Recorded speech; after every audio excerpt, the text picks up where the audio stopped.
Hi, welcome to my YouTube channel BA Hindi made easy. നമ്മളിന്ന് നോക്കാൻ പോകുന്നത് അഗയുടെ സംസ്മരണായ ബസന്ത് കാ അഗ്രദൂത് ആണ്. നിരാലയെ കാണാൻ അഹമ്മദാബാദിലെ പണ്ഡിറ്റ് വചസ്പതി പഥക്കിൻ്റെ വീട്ടിലേക്ക് അഗയ് പോയപ്പോൾ അവിടെ വെച്ച് ദ്വിവേദിയെ കണ്ടുമുട്ടുന്നു. നിരാലയുടെ വീട്ടിലെത്തിയപ്പോൾ സൂര്യകാന്ത് ത്രിപാഠി നിരാലയോടൊപ്പം പാണ്ഡേയ് ബച്ചൻ ശർമ്മ ഉഗ്രിജിയും ഉണ്ടായിരുന്നു. അഗയ് ആദ്യമായി നിരാലയെ കാണുകയായിരുന്നു.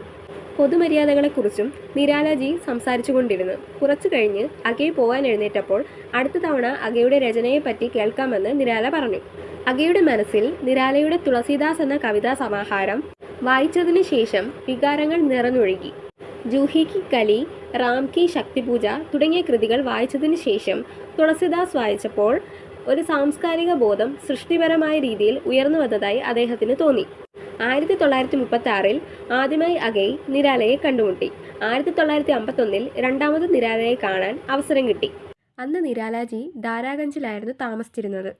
ആ സമയം ശിവമംഗൾ സിംഗ് സുമനും അദ്ദേഹത്തോടൊപ്പം ഉണ്ടായിരുന്നു.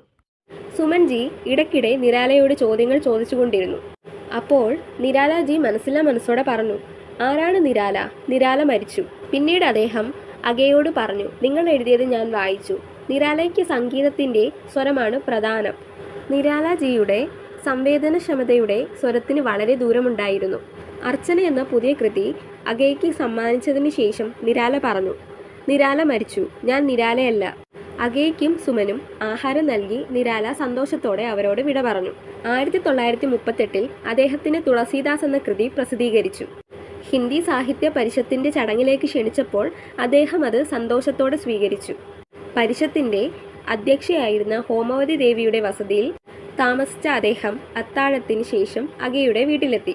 സുമനോടൊപ്പം കുതിരവണ്ടിയിൽ സവാരിക്ക് പോയി രാത്രി 12 മണിവരെ ചുറ്റി നടന്ന ശേഷം അദ്ദേഹം മടങ്ങി.